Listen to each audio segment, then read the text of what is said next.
어린이 주일이자 어버이 주일입니다. 어린이날은 어린이들 인권이 좀 부족할 때 만들어진 날입니다. 그러나 오늘은 365일이 어린이날입니다. 아이들이 왕이 되고 제일 귀하게 자라니 그런 부분들은 더 언급할 필요가 없을 것 같아요. 단지 오늘 우리가 함께 생각해 봐야 할 것은 아이들을 귀하게만 키운다고 중요한 것이 아니라 신앙으로 잘 키워야 된다는 것입니다. 이 신앙으로 키우기 위해서는 하나님의 말씀으로 키워야 되겠죠. 그 대표적인 예가 오늘 본문의 디모데입니다. 오늘 디모데 이야기를 통해서 우리 자녀들을 어떻게 신앙의 사람으로 키울 것인지 그것에 대해서 함께 은혜를 나눌까 합니다. 오늘 14절 15절에 보니까 이 디모데는 어려서부터 말씀으로 자랐다라고 나옵니다. 14절에 보니 내가 어려서부터 성경을 알았다 이렇게 말하죠. 디모데는 그의 할머니로부터 그의 어머니로부터 말씀을 따라 양육된 사람입니다. 사도행전 16장 1절에 보니까 디모데라 하는 제자가 있는데 어머니는 믿는 유대 여자였다 이렇게 말하고, 디모데후서 1장 5절에 보니까 거짓 없는 믿음이 외조모 로이스와 어머니 유니게 속에 있더니 내 속으로 들어왔다 이렇게 말을 하는 거죠.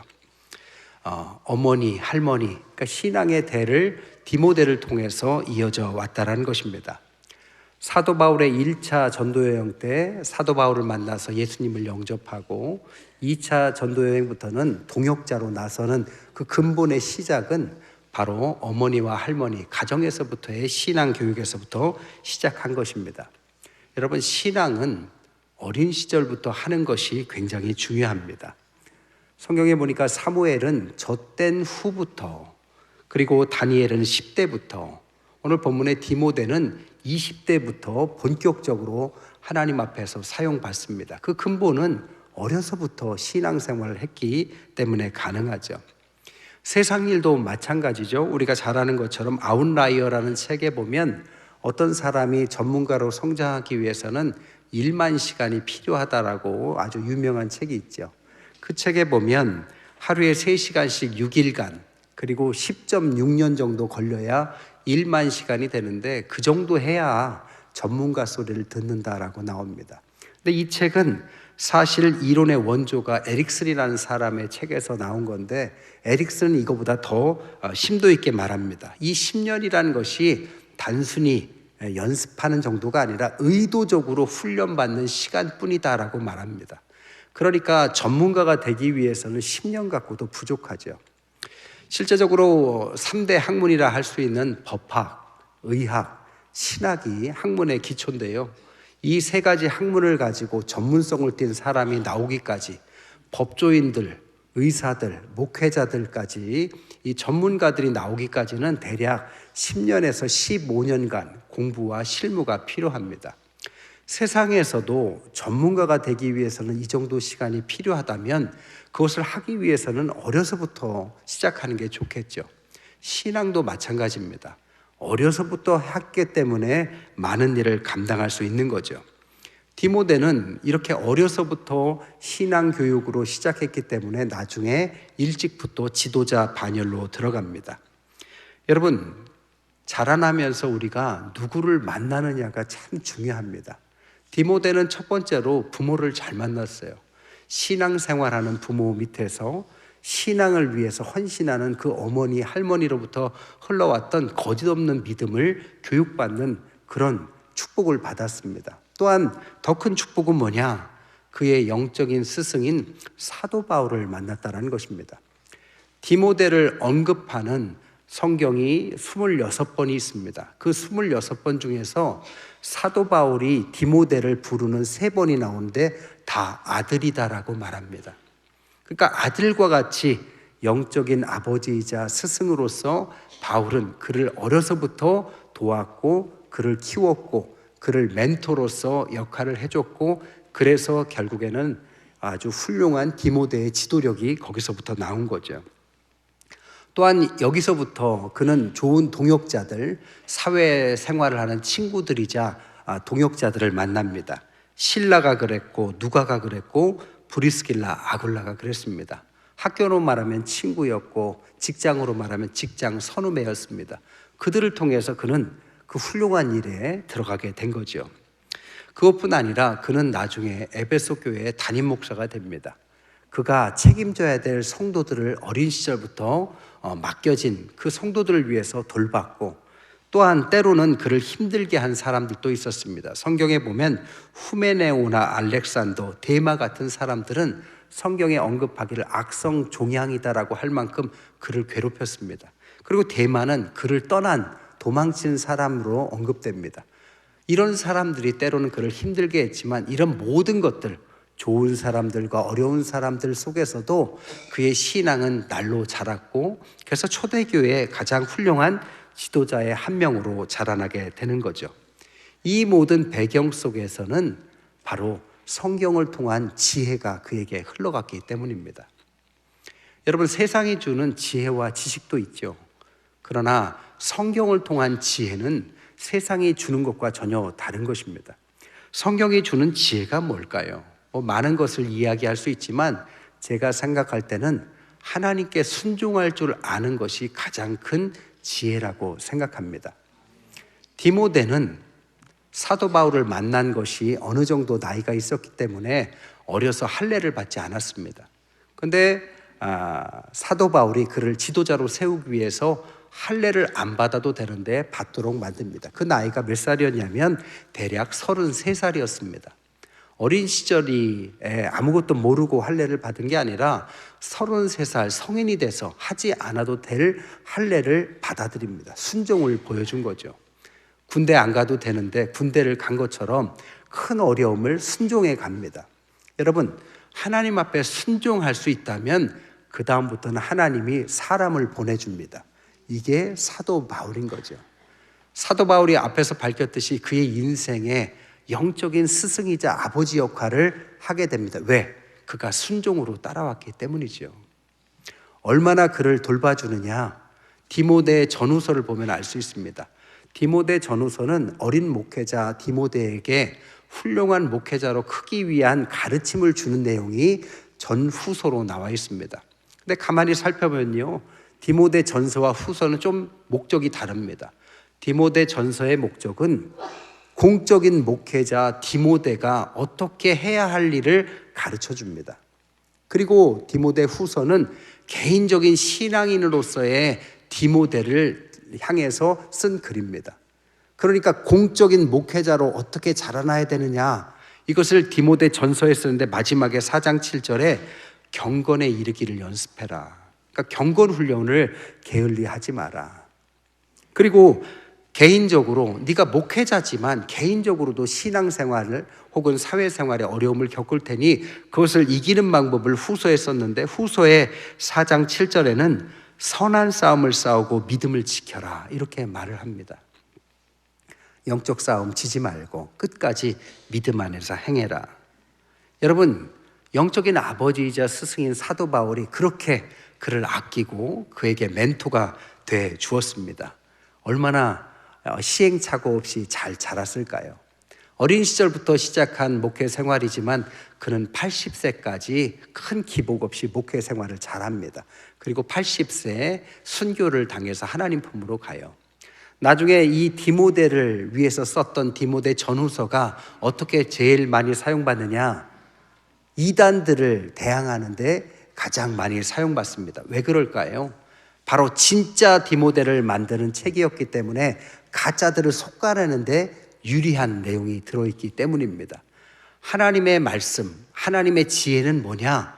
하나님께 순종한 자에게, 인생의 순종을 하나님께 내어놓은 자에게 하나님은 사람을 보내셔서 말씀을 주시고 그를 만들어 가시고, 그러면 그 자녀가 진짜 인생을 살 수 있고 사회에서도 지도력을 보이는 훌륭한 인생을 살 수 있게 된다는 것입니다. 그렇기 때문에 우리는 어려서부터 성경을 가르쳐야 됩니다. 우리가 많은 것들을 자녀들에게 줄 수 있습니다. 그러나 무엇보다도 하나님의 말씀으로 자녀를 양육해야 합니다. 오늘 16절, 17절에 왜 우리가 어려서부터 성경을 가르쳐야 되는지를 간단하게 말합니다. 모든 성경은 하나님의 감동으로 교훈과 책망과 바르게 함과 의로 교육해서 그 사람을 유익하게 만들고 하나님의 사람으로 온전하고 모든 선한 일을 할 수 있는 능력을 갖추게 한다. 짧지만 가장 효과적으로 표현한 것입니다. 오늘 본문은 세 가지를 유익을 가르치는 거죠. 첫 번째, 성경은 하나님의 감동으로 자녀들에게 하나님의 숨결을 느끼게 한다는 것입니다. 하나님의 숨결이 뭘까요? 하나님께서 인간을 처음 만드실 때 하나님께서 그 코에 생기를 불어넣어서 숨결을 주자 흙으로 빚은 인간이 진짜 생명을 얻은 인간으로 변하죠.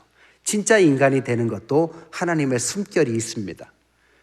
에스겔서 37장에 보면 마른 뼈와 같은 존재가 있습니다. 그런데 그 존재가 하나님의 숨결이 들어가니까 결국에는 하나님의 군대로 변하는 역사가 일어납니다. 여기서 말하는 하나님의 숨결이 하나님의 감동이라는 단어가 바로 하나님의 숨결이라는 뜻을 갖고 있습니다. 성경에서 딴 데는 나오지 않아요. 여기만 나옵니다.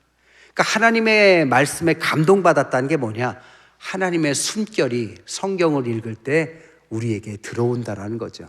그러면 마른 뼈와 같은 인생이라 할지라도 하나님께서 군대와 같은 힘 있는 사람들로 만들어주는데 그것은 부모의 가르침이나 주변의 책이나 지식 가지고는 안 되고 하나님께서 그에게 숨결을 불어넣어 주실 때 가능하게 된다는 겁니다. 오늘 함께 찬송가 199장을 찬송했어요. 우리가 잘 아는 나의 사랑하는 책입니다. 그 가사를 한번 잘 생각해 보세요. 어떤 사람이 어려서부터 어머니가 무릎 위에 앉혀놓고 성경을 읽어줍니다. 성경은 지금 막 헤어져서 낡았어요. 그러나 그 낡은 성경을 보면서 어머니가 어렸을 때부터 성경의 이야기를 가지고 나를 양육했다라는 사실을 어른이 돼서 깨닫는 내용입니다. 가사가 이렇죠. 무릎 위에 앉아서 재미있게 듣던 말 그때 일을 지금도 내가 잊지 않고 기억합니다. 옛날 용맹스럽던 다니엘의 경험이나 유대 임금 다윗 왕의 역사나 주의 선지 엘리야의 바람 타고 하늘로 올라가던 것이 지금도 기억납니다. 예수님 세상 계실 때 많은 고난당하고 십자가에 달려 죽음당한 일을 어머님께서 읽으면서 눈물 많이 흘렸던 것 내가 지금도 생생히 기억합니다. 그때 일이 지나갔습니다. 내 눈에 그러나 그것이 환하게 보입니다. 그러면서 시시때때로 그렇게 읽어주시며 울면서 성경 이야기 해주시던 것을 지금도 똑같이 헤어진 성경을 읽고 있지만 이제 비로소 결단을 하죠. 주의 뜻을 따라서 살려고 합니다. 하나님의 말씀이 금방 사람을 변화시키는 건 아닙니다. 그러나 그 숨결이 어려서부터 어머니의 무릎에서 하나하나 그에게 들어가죠. 그러다가 어떤 계기가 되어서 하나님 앞에서 주님의 뜻을 구해야 할 때 그는 결단을 합니다. 나도 어머니의 말씀처럼 성경의 인물들처럼 하나님의 뜻을 따라서 살아야 되겠다. 이때가 비로소 하나님께서 그 사람을 들어서 쓰는 시기가 바로 온 것입니다. 그래서 성경에 오늘 말씀하시기는 성경은 우리에게 많은 유익을 준다라고 말합니다. 특별히 자녀들에게 어떤 유익을 주느냐? 오늘 본문에서는 4가지를 언급해요. 첫 번째, 교훈. 두 번째, 책망. 세 번째, 바르게 함. 네 번째, 의로 교육하기입니다. 교훈이란 뜻이 뭐냐? 기초를 말합니다. 성경은 세상에서 알려주지 않는 구원을 가르쳐 줍니다. 기초를 가르쳐 주는 거죠. 구원받은 사람이 어떻게 살아야 될지의 기초를 성경은 가르쳐 준다라는 거죠. 두 번째, 책망이라는 것은 한마디로 말하면 깨트림입니다. 여러분, 살면서 우리는 깨트려져야 됩니다. 우리가 깨트려져야 하나님 앞에 또 세상 앞에 훌륭한 삶으로 나아가요. 근데 그 깨트림이 부모님의 잔소리나 또는 사회적인 실패로서만 깨트려지는 게 아닙니다. 진짜 깨트림은 뭐냐?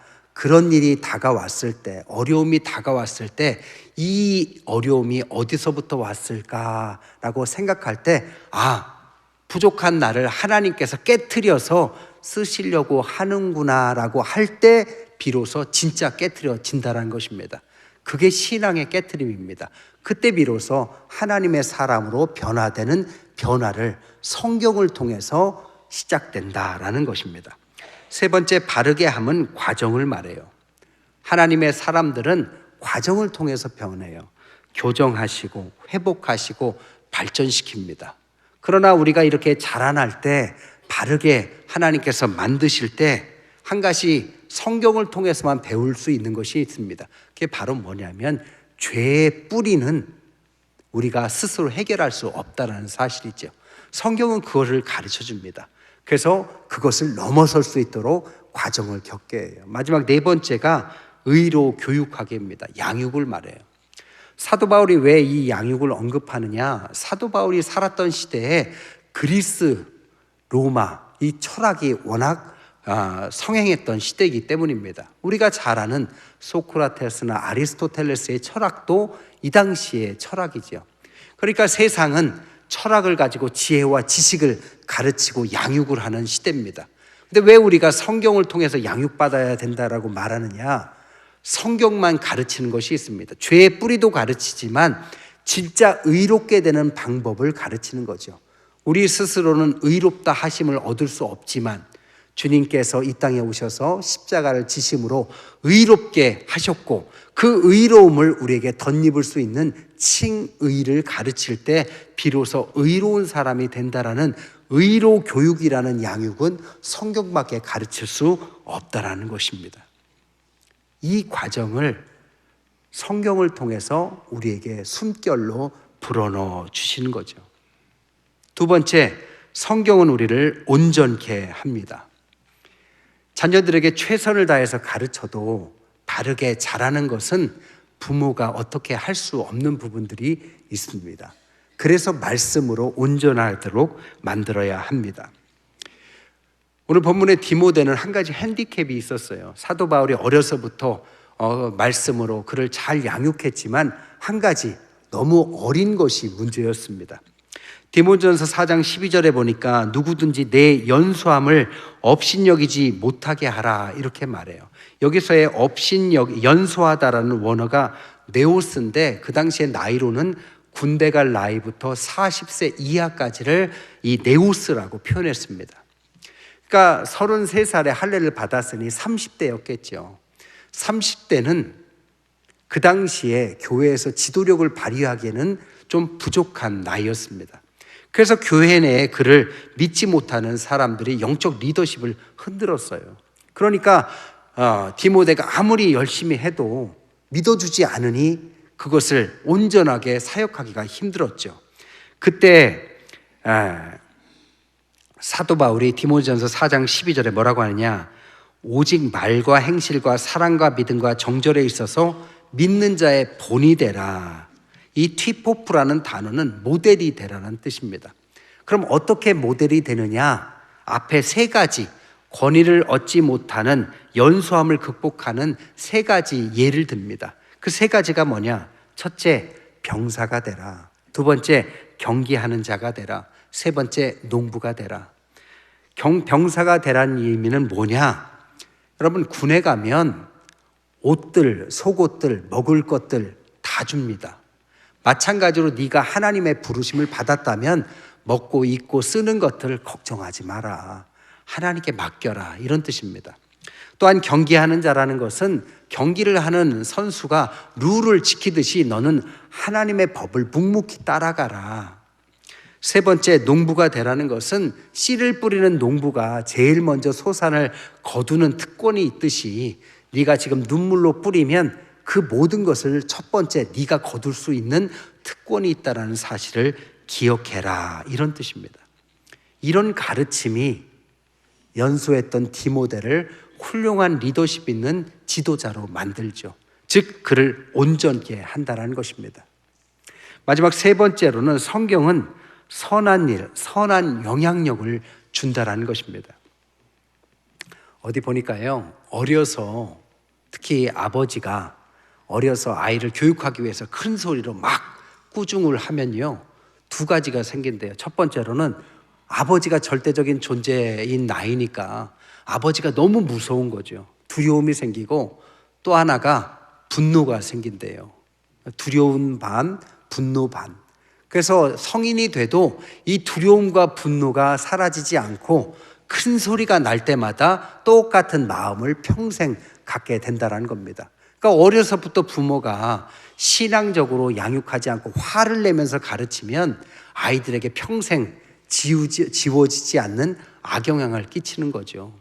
그래서 오늘은 어버이 주일이기도 합니다. 부모가 하나님의 말씀을 가지고 자녀를 양육할 때 하나님의 숨결을 느끼면서 숨결을 전해주면서 하나님의 말씀으로 양육해야만 그 아이가 잘 자라게 된다는 것입니다.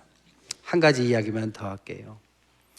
우리나라 영화 역사상 가장 큰 성공을 거둔 것은 기생충이라는 영화입니다. 외국에서 777억 정도의 순이익이 났다고 합니다. 그 정도 이익이 나니 대단하죠. 영화 보신 분은 알겠지만 이 기생충이라는 것은 인간의 그런 계급 사이에서 발생하는 문제들을 아주 심도 있게 재밌게 다룬 대단한 수작이죠. 그러나 최근에 이 영화를 넘는 매출을 기록하는 영화가 나왔습니다. 그 영화가 뭐냐? 킹스 오브 킹스라는 영화입니다. 애니메이션 영화예요. 만화 영화입니다. 누가 만들었냐면 이 장성호라는 감독이 만드셨어요. 근데 킹 오브 킹스가 한국말로 하면 왕 중 왕이잖아요. 왕들의 왕. 누구를 말하는 걸까요? 바로 예수님을 말하는 거죠. 예수님의 일생을 다룬 영화인데, 만화 영화인데 이 장성호라는 분은 성경을 보면서 이렇게 위대한 예수님의 일생을 자기가 영화로 만들고 싶다. 그랬더니 사람들이 다 말리더래요. 그런 고루한 이야기, 다 아는 이야기가 어떻게 성공할 수 있겠느냐. 그래서 그는 10년간 그것을 위해서 열심히 준비하고 애니메이션을 제작했는데 그것이 지금 한국 영화 역사상 가장 큰 성공을 거뒀다고 합니다. 여러분, 오늘날 우리는 성경으로 교육하자는 이야기를 고루한 이야기라고 생각하는 분들도 있습니다.